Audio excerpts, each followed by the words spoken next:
kita ketemu lagi dengan pembelajaran IPS bersama dengan Pak Theo. Kita hari ini akan belajar di bab yang keempat tentang sejarah. Kira-kira apa yang akan kita pelajari di bab 4 ini ya? Kita akan belajar tentang kehidupan sosial masyarakat Indonesia pada masa praaksara, Hindu-Buddha, dan Islam. Nah, pada hari ini kita akan belajar satu hal. Apa yang akan kita pelajarin? Kita akan belajar tentang kehidupan sosial masyarakat Indonesia pada masa Hindu-Buddha. Nah, bagaimana perjalanan agama Hindu-Buddha ini bisa sampai ke Indonesia, atau perkembangannya seperti apa sehingga muncul agama Hindu? Kita akan sama-sama belajar untuk hari ini. Lahirnya agama Hindu. Nah, agama Hindu ini adalah agama yang dimulai dari bangsa Arya, yaitu bangsa yang berkulit putih, perawakannya tinggi, hidungnya mancung, itu yang disebut kelompoknya adalah Indo-Jerman. Ini hidup kurang lebih tahun 2000 sampai 1500 sebelum Masehi. Dan bangsa Arya ini mendesak bangsa Dravida atau bangsa Anasah dan Munda, yang mereka punya ciri khas hidungnya pesek dan warna kulitnya itu gelap. Kemudian bangsa Dravida sebagai bangsa asli dari India, itu mereka berada di dataran tinggi Dekan. Di mana dataran tinggi Dekan ini? Kalau kalian perhatikan peta dari dataran tinggi Dekan itu letaknya, kalau di India ini adalah peta India, ini ada di tengah. Di tulisannya adalah Dekan Plateau, ini adalah dataran tinggi Dekan. Disinilah perkembangan dari bangsa Dravida tadi. Nah, bangsa Arya itu punya banyak kebiasaan. Yang pertama, dari mata pencaharian. Mata pencaharian dari bangsa Dravida itu adalah sebagai peternak, dan mereka juga sudah bercocok tanam. Kalau kita kembali pada masa praaksara, nah ini adalah perkembangan dari masa praaksara. Mereka sudah bercocok tanam, berarti mereka sudah tidak nomaden lagi. Mereka tidak berpindah-pindah tempat lagi. Kemudian bangsa Arya ini adalah mereka menganggap sebagai ras yang tertinggi. Akhirnya mereka tidak menganggap sama dengan bangsa Dravida. Kemudian yang ketiga, mereka memuja banyak dewa atau yang dinamakan dengan politeisme. Kemudian yang terakhir, yang keempat, mereka juga sinkretisme. Apa itu sinkretisme? Sinkretisme itu adalah percampuran dari banyak kepercayaan. Nah, dari banyak kepercayaan mereka campur-campurkan, sehingga kemudian membentuk Hindu, dan mereka menyebutnya sebagai Hinduisme. Tadi dikatakan dalam agama Hindu perkembangannya seperti apa? Nah, agama Hindu sendiri itu perkembangannya adalah dimulai dari bangsa Dravida, dari mereka punya kebudayaan, juga dari budaya Munda dan budaya Arya sendiri. Nah, kebudayaan-kebudayaan Hindu tadi yang disebut dengan Hinduisme berkembang di daerah lembah Sungai Gangga. Kata Hindu ini berasal dari bahasa Sanskerta yang berarti Sindhu, dari artinya adalah sungai. Nah, sungai Indus itu menjadi sumber air. Tidak hanya untuk minum, tetapi juga untuk pertanian. Ini adalah kata Hindu. Dari kata Sanskerta tadi Sindhu yang berarti sungai. Karena di situ sekali lagi bahwa sungai itu menjadi sumber air. Bisa untuk minum dan juga bisa untuk pertanian. Di mana kota tempat perkembangan agama Hindu? Pada awalnya agama Hindu, kota tempat perkembangannya itu di daerah Mohenjo-daro yang sekarang dikenal dengan nama Larkana, dan juga kota Harappa yang sekarang adalah kota Punjab. Ini semua berada di daerah lembah Sungai Indus. Itu menjadi peradaban dari agama Hindu yang awal. Kemudian kota yang lain yaitu berada di daerah Sungai Gangga. Dan bangsa Arya itu menyebutnya sebagai Aryavarta. Itu menjadi negerinya dari bangsa Arya mereka. Kemudian di daerah Hindustan itu menjadi tanah miliknya bangsa Hindu. Ini adalah kota-kota tempat perkembangan agama Hindu. Dan yang paling terkenal yang menjadi kota asal adalah Mohenjo-daro dan Harappa. Tadi disebutkan dengan politeisme, berarti banyak dewa. Nah, bangsa Arya itu mereka memiliki banyak dewa. Yang pertama, Pretivi atau dewa bumi. Kemudian kalau kita di Jawa atau di Indonesia mengenal istilahnya dengan Pertiwi. Nah, itu artinya adalah bumi, tanah air. Kemudian yang kedua, Surya, itu adalah dewa matahari. Jadi kalau ada nama Surya itu berarti artinya adalah matahari. Kemudian Vayu, itu adalah dewa angin. Kalau di kita, di Indonesia atau di Jawa, itu dikenal dengan nama Bayu.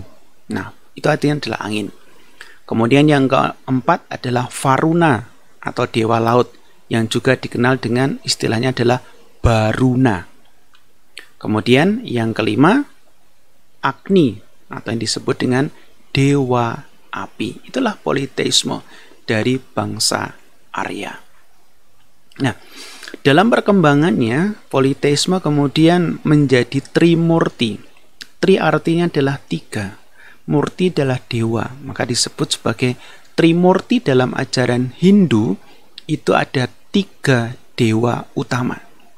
Yang pertama adalah dewa Brahma atau sebagai dewa pencipta. Kemudian dewa Wisnu sebagai dewa pelindung, dan dewa Siwa sebagai dewa penghancur. Inilah yang menjadi kepercayaan mereka, bahwa tiga dewa utama inilah yang mereka sebut sebagai Trimurti. Nah, yang melakukan pemujaan dari ketiga dewa itu adalah para Brahmana. Kenapa? Karena Brahmana itu adalah kasta yang paling tinggi. Mereka yang punya hak untuk melakukan pemujaan.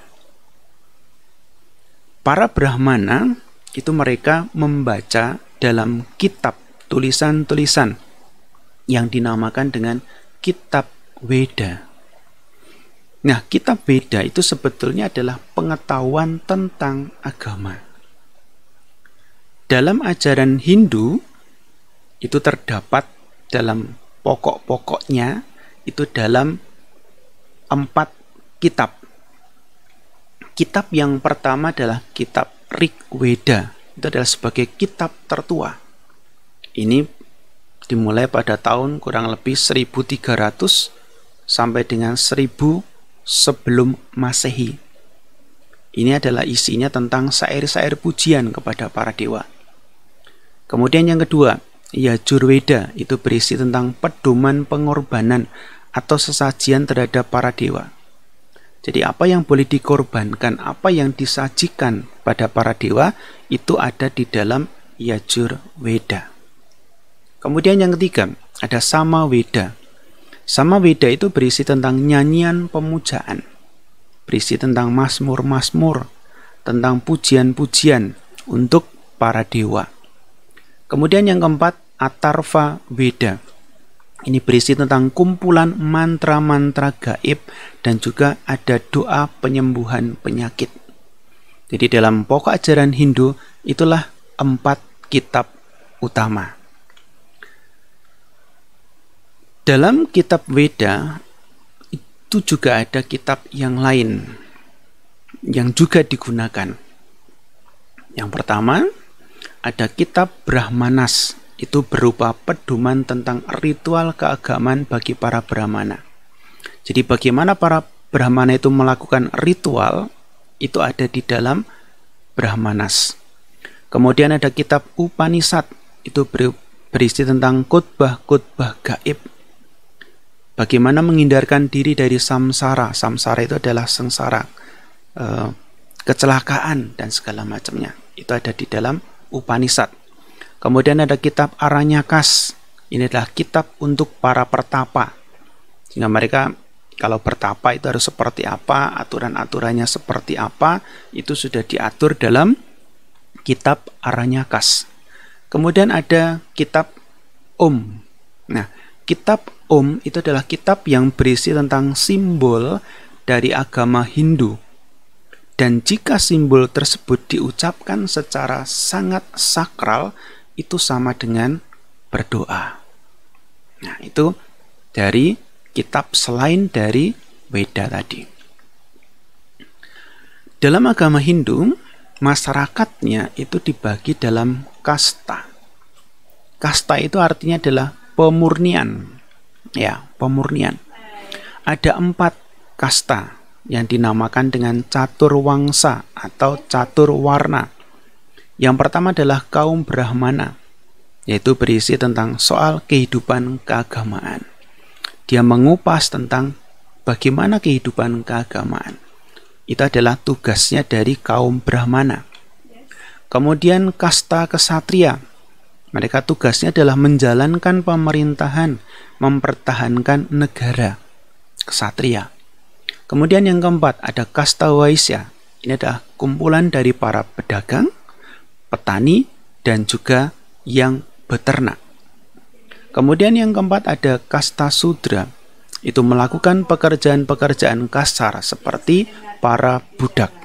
Nah, yang terakhir ini tidak termasuk dalam kasta, tetapi ada di dalam masyarakat yang dinamakan dengan paria. Itu mereka adalah kelompok fakir, miskin, orang jahat, dan juga orang-orang buangan. Nah, ini yang terakhir yang kita pelajarin hari ini, yaitu kemunduran agama Hindu. Kenapa agama Hindu itu mundur? Nah, agama Hindu mundur itu terjadi pada abad ke-6 sebelum Masehi. Apa penyebabnya? Yang pertama, kaum Brahmana terlalu memonopoli upacara keagamaan. Kenapa? Karena para Brahmana tadi dikatakan sebagai kelompok yang paling tinggi dan mereka yang bisa bahasa Sanskerta. Kemudian yang kedua, adanya sistem kasta dalam agama Hindu, ada pengelompokan-pengelompokan. Masyarakat tentu tidak mau dikelompokkan, maka disitulah yang menjadikan masyarakat itu tidak ingin ada kelompok tertinggi sampai dengan kelompok yang paling bawah. Kemudian yang ketiga, timbul golongan yang berusaha mencari jalan sendiri untuk mencapai hidup abadi yang sejati. Maka disinilah muncul golongan Buddha, yang kemudian tokohnya adalah Siddhartha, muncul menjadi Siddhartha Gautama. Inilah pembelajaran kita hari ini tentang agama Hindu, perkembangannya seperti apa sampai dengan kemunduran agama Hindu, dan pada pertemuan berikutnya nanti kita akan belajar bagaimana perkembangan agama Buddha juga sampai di Indonesia. Sampai di situ, selamat belajar. Selamat memperdalam pengetahuan kalian dan tetap semangat.